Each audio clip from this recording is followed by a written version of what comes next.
Hello and good afternoon or good morning to you all, wherever you are listening from. My name is Paula Gonzalez, and I am the Senior Manager of Membership Growth for AAPA. Welcome to today's webinar, Redevelopment Strategies for Underutilized or Distressed Ports Properties, hosted by one of AAPA's newer members, Commercial Development Company. Our presenter today, Stephen Collins, Executive Vice President of Commercial Development Company, is responsible for managing the redevelopment of large industrial real estate development projects in multiple sectors, including power plants, heavy industrial, and port-related projects. Mr. Collins has received multiple real estate designations, including CCIM and SIOR, and has acquired over 100 brownfield sites throughout North America. He has been influential in redevelopment of these sites, including negotiating state and local incentives. With more than 30 years of experience in local government, economic development, and real estate, Mr. Collins has the knowledge and experience to evaluate and develop brownfield sites so they benefit not only Commercial Development Company, but the seller and local community as well. Stephen, welcome and take it away. Thank you very much, Paula, and thank you for the participants in the webinar today. We're very happy to be a new member of AAPA. This is our first real interaction with you as members, and we look forward to your feedback. We'll talk in a few minutes about the objectives of our webinar and how we can work together to hopefully redevelop some port properties that we own. I think what we're going to do is do a PowerPoint presentation, and then we'll have question and answers at the end. So, John, do you want to go ahead and put on the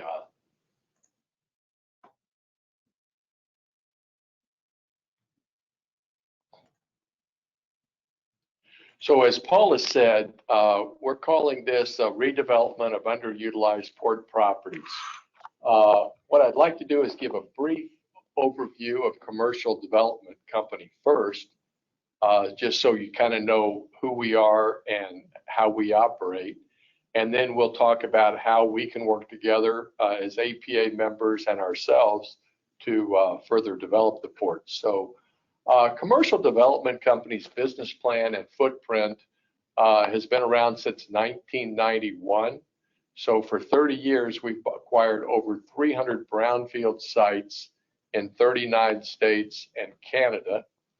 And of those, 9 are port properties, which we're going to talk about today. Because we do buy brownfield sites, we've assumed over $1.5 billion in environmental liabilities.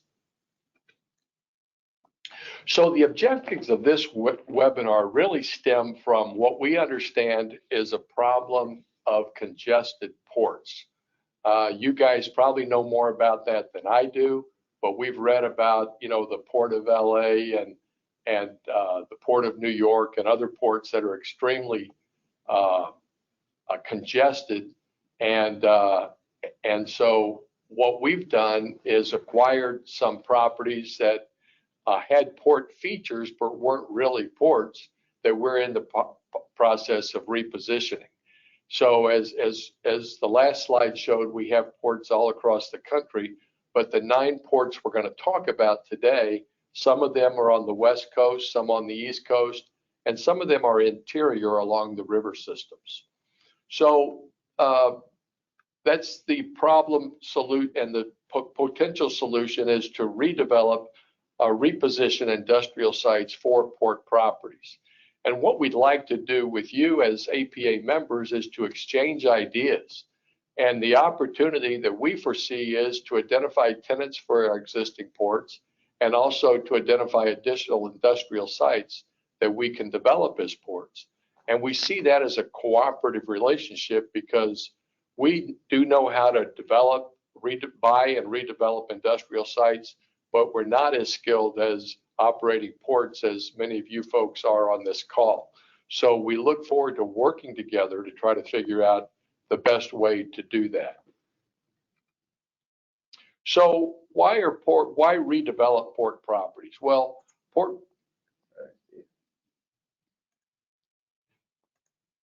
Sorry about that.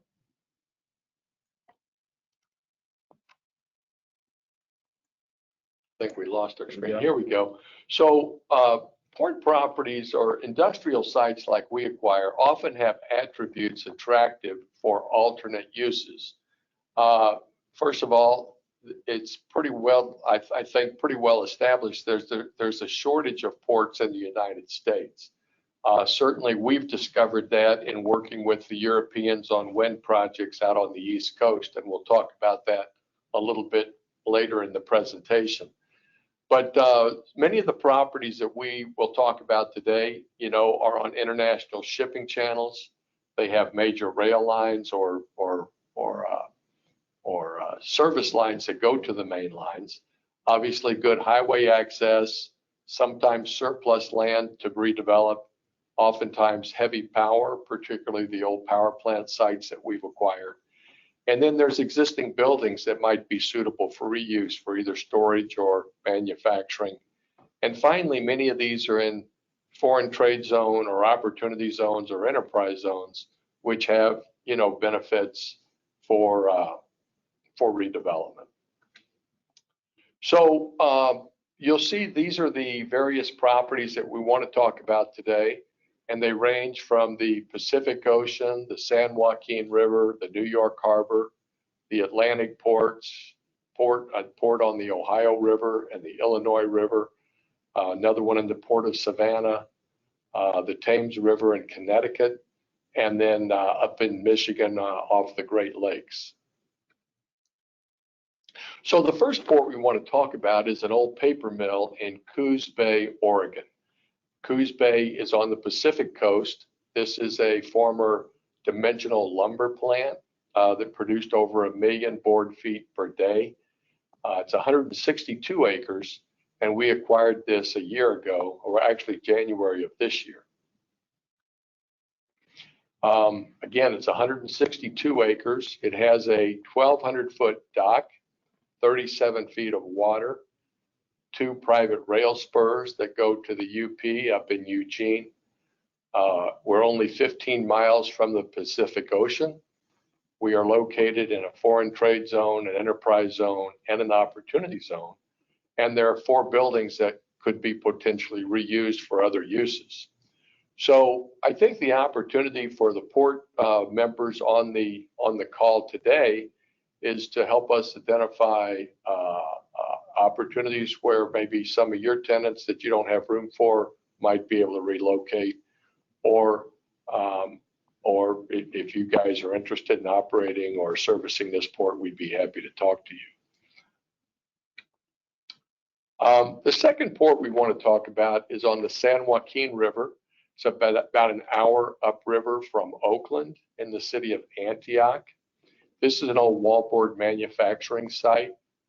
The buildings have been demolished. There's 2 land sites, kind of the rectangular sites, and then there's 2 sites that are leased from the state of California that are along the water. Total is about 108 acres of dry land, and we acquired this about 5 years ago in 2016. It's a 108-acre site. There's a 400-foot dock that brought in wood chips from Canada primarily.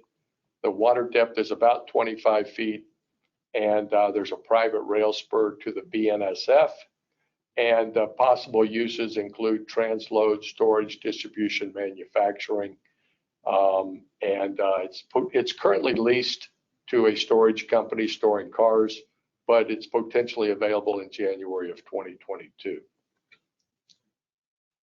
Now, this is a site we actually acquired about 12 years ago in the New York Harbor in Perth Amboy, and it was an old metal smelting site that closed back in 1976. It's about 70 acres, about 10 of which is in the water, including a pier, and about 60 of which is on dry land. Now, we did sell about 60 acres of the dry land, but we have a waterfront site that includes about 4 acres of dry land plus about 8 acres of water, including the pier.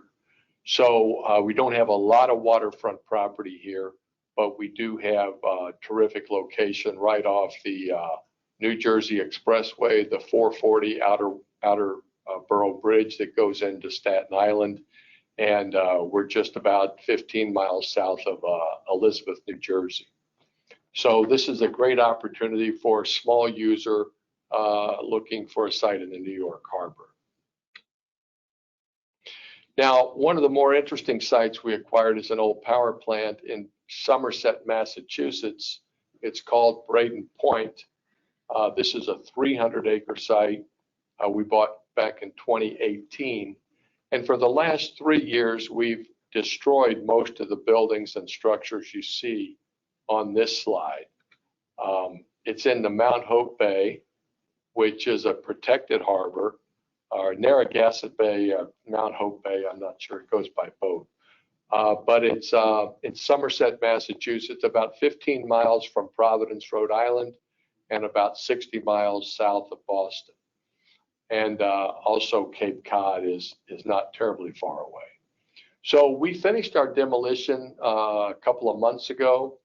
You can see we did save a few buildings. The big transformer building you see kind of in the middle of the site is 100 feet tall, 630 feet long, 130 feet wide, and has 200-ton cranes in it.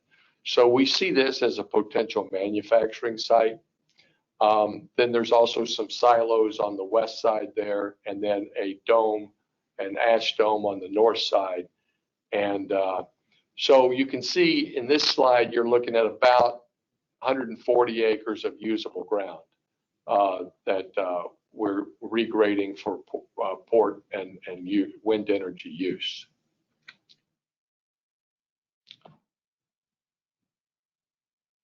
I think we're going to show now a video of the Keysight showing what it looks like. This is before we took some of the buildings down. But the pier is 750 feet long. The water is about 34 feet at the quayside, and the main channel going out to the Atlantic Ocean is 40 feet. So 140 acres usable, 750-foot dock, 34 feet of water. In the last 18 months, we've had 25 port calls. We brought in several loads of road salt, and we've shipped out about 20 shipfuls of scrap metal that have gone over to Turkey for re-smelting. So we're focused right now on bulk commodities, but we anticipate in the future more logistics uses. We do not have rail at this site, but we are in an opportunity zone. And we have set up a special site called Braden Point Commerce Center where you can get more details on this particular property. But we think this would be a great opportunity for folks that may be pushed out of the New York Harbor by the big ships that are coming in. We could service smaller ships. And we're also going to focus on the wind energy as we'll show in the next slide. Well, this is actually the bathymetric study showing the water coming in, or the depth of the water coming in. Again, 40 feet in the main channel, 34 feet at the quayside. So this is a conceptual plan showing the usable areas of the site. You can see the port over in the lower right, about a 12-acre laydown area adjacent to that. About a 40-acre laydown area adjacent to or south of the big Crane Bay building that we're saving, and then some additional land that's at a bit higher elevation there to the north. And then, of course, we also have the silos and the dome that could be used for, powdered type products, cement, potash, fly ash, that kind of thing. Now, this is a site we own on the Ohio River, about 15 miles downriver from Cincinnati, Ohio, at a place called Tanner's Creek. Again, it was an old power plant. The total site is 725 acres. Bought it about 5 years ago. We've completed our demolition, including all the structures you see there. And there's about 60 acres usable. on the Ohio River. Again, there's 38 dolphins in the river. We have a rail spur to the CSX. One of the advantages is we can intake and just charge water to and from the river for cooling purposes or cleaning or washing purposes for people that wanted to, that needed water. We do have heavy power, of course. You can see the two transformer stations there.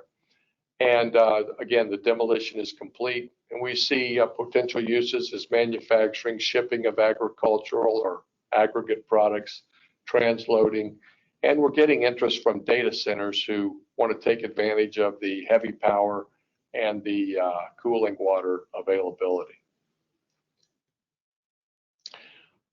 This is another site, another power plant we bought on the Illinois River. It's about an hour north of St. Louis, about 3 hours south of Chicago on the Illinois River. 75 acres, bought a couple of years ago. We're still in the demolition process here.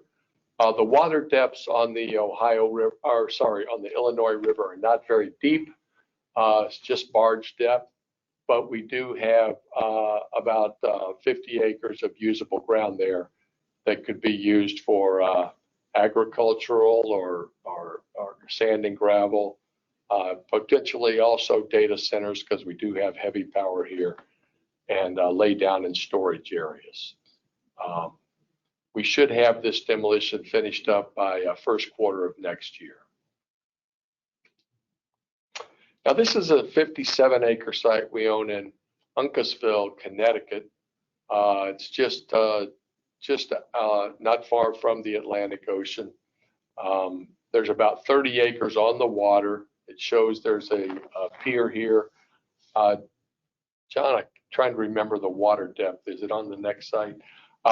Shows there's some upland land, as you can see, away from the water, and then about 30 on the water. John, I'm trying to remember the water depth there. I think it's 25 or 30 feet. 25 feet. Okay.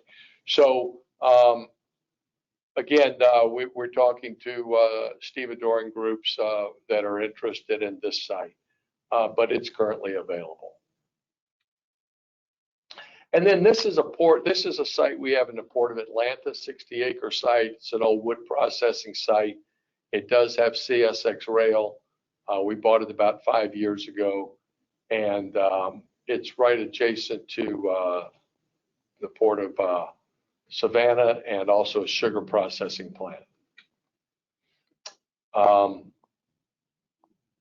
Okay, well, this is a site up on the Great Lakes in Marysville, Michigan, 65 acres. We bought it in 2014. I think we're going to show a little video of our demolition, and we've done several demolitions like this, but you might enjoy this little video clip.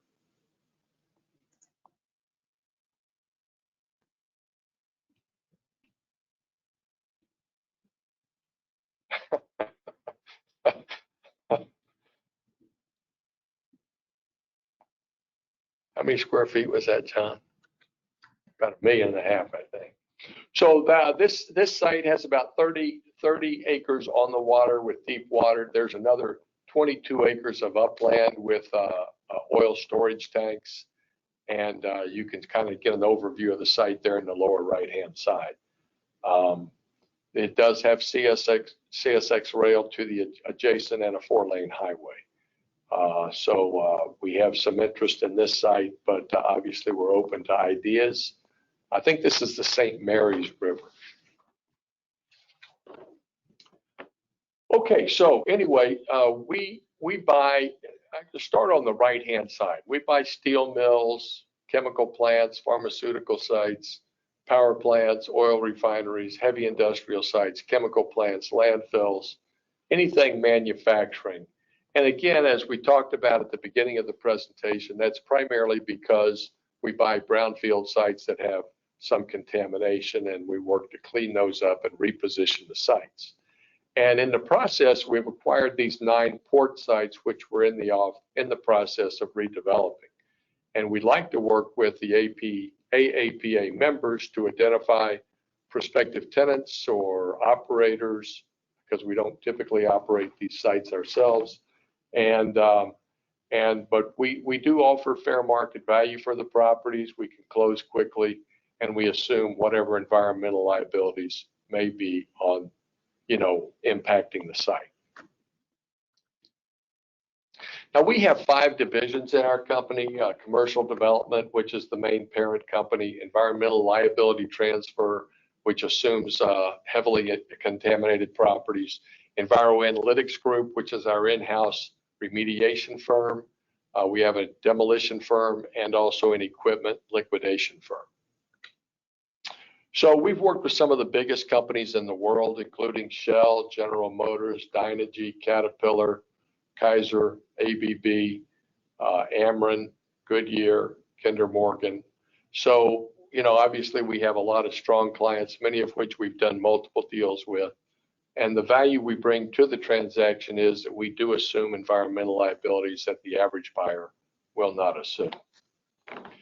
So with that overview of our company and the ports we have, I think we'd like to open it up for questions. Paula, perhaps some of the members want to send you a text or chat with some questions, and I'd be happy to try to answer them. Okay, if anybody has any questions, feel free to post them here in the question field or in the chat. I'm not seeing any at the moment, so we can just take a moment and allow folks to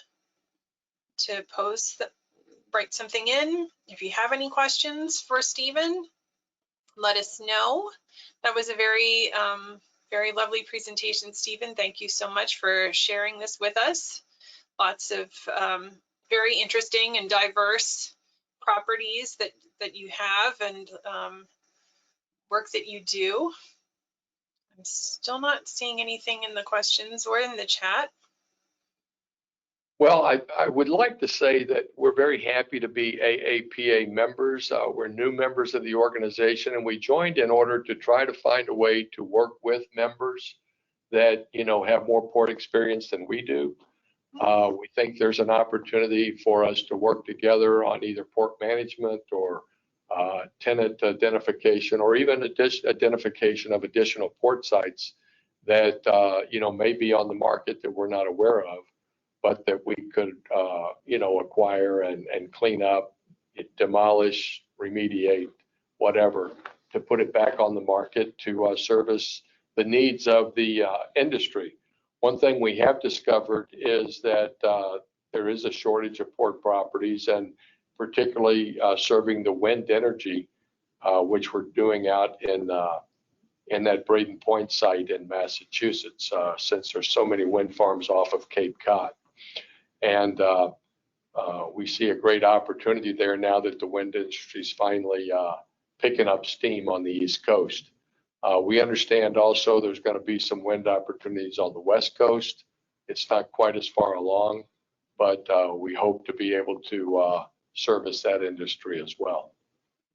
Yeah, definitely. I mean, that's a hot topic among our members for sure. And, you and I had discussed yesterday when we were preparing for this webinar too, that the congestion issues that have been coming up, that you thought that some of the solutions that you provide might be able to help alleviate some of those issues. Do you want to expand on that? Because that's another hot topic that's been rising a lot among our members as well.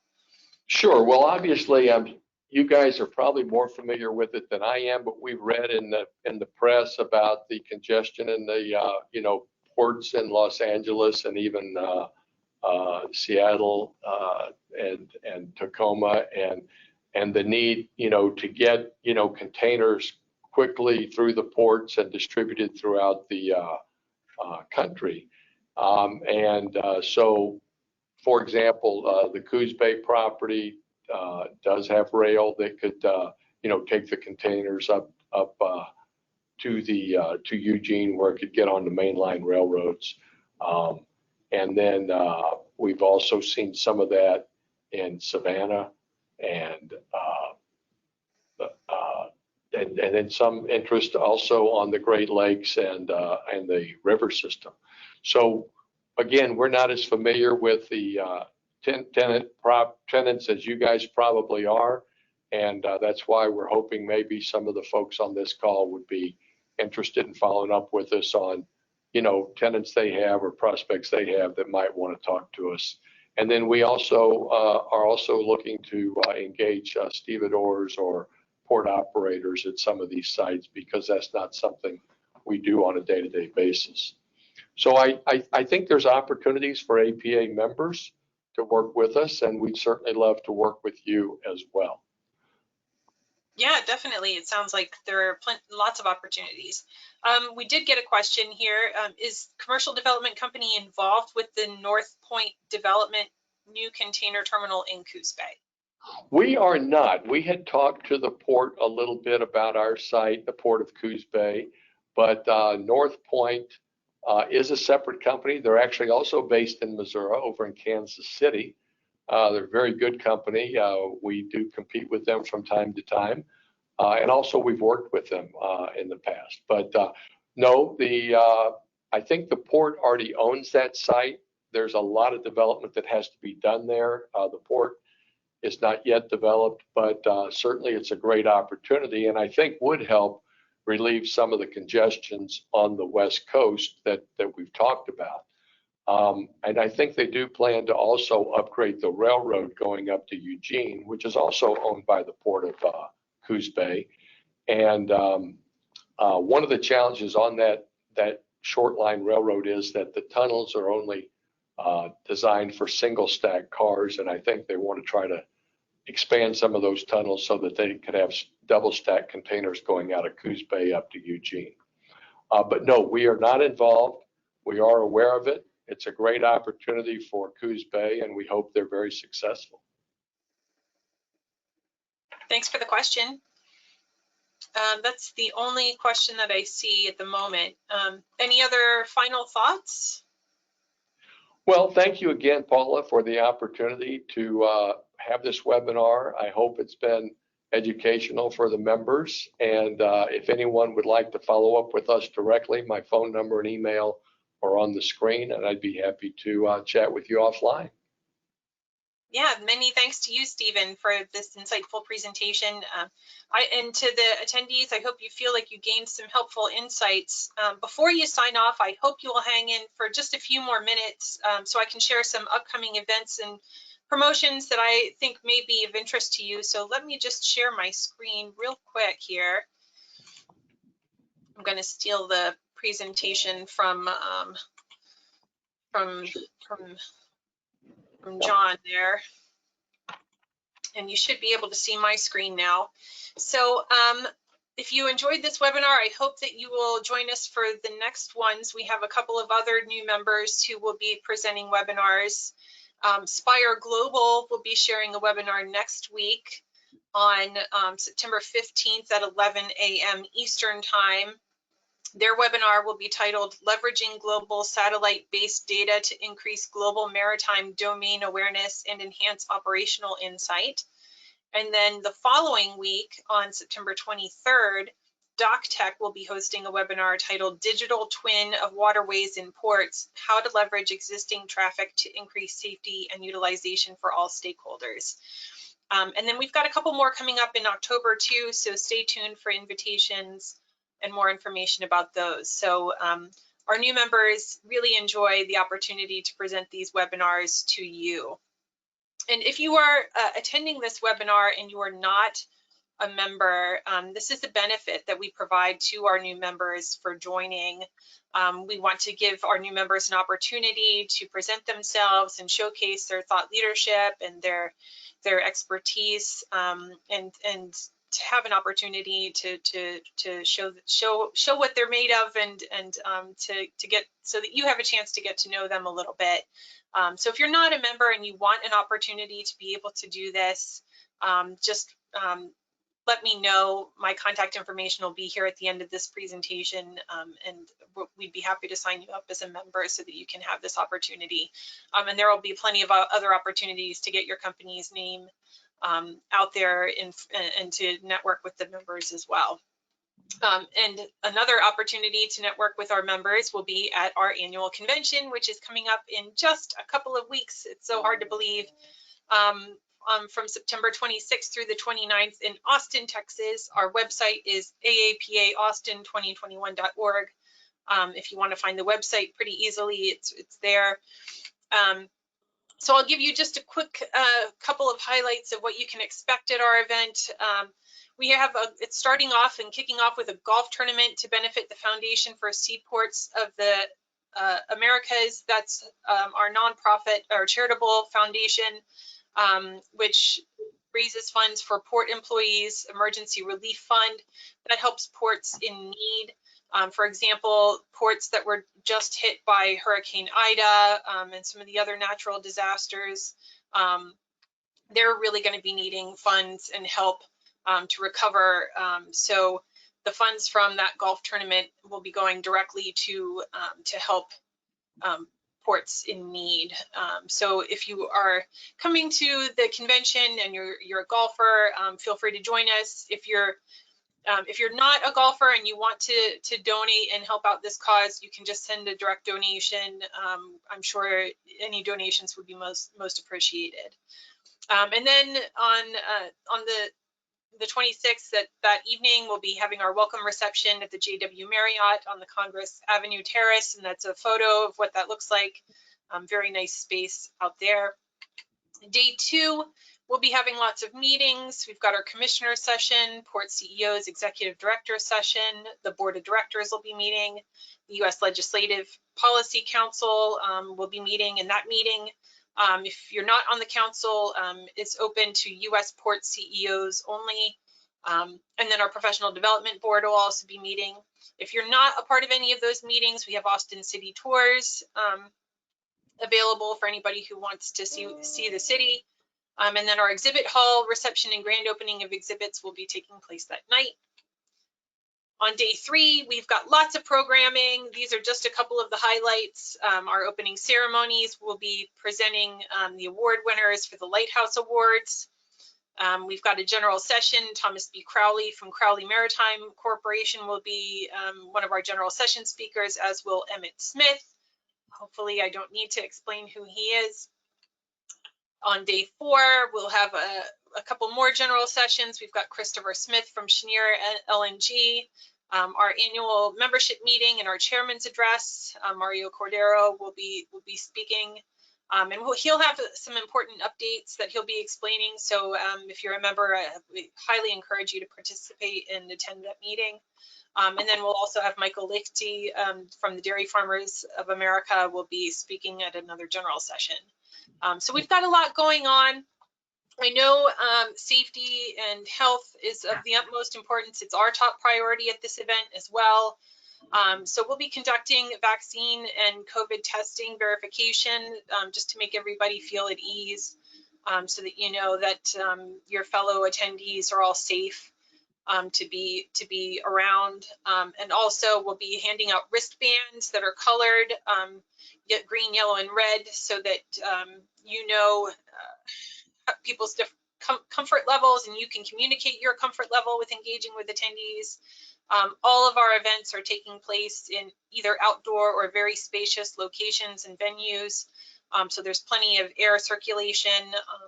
So we're taking lots of precautions to make sure this event is safe. You can read more details about the precautions that we're taking on our website. If you have any concerns, we're always happy to talk to people, but we want to hold this event in person and have it safely. If for any reason you can't attend, but you still want to participate, we do of course have a virtual option. So we want to encourage as many people to attend and participate in our event as possible. And then we also have a mobile app. So that's a great way to keep up with what's going on at the event and throughout the year as well.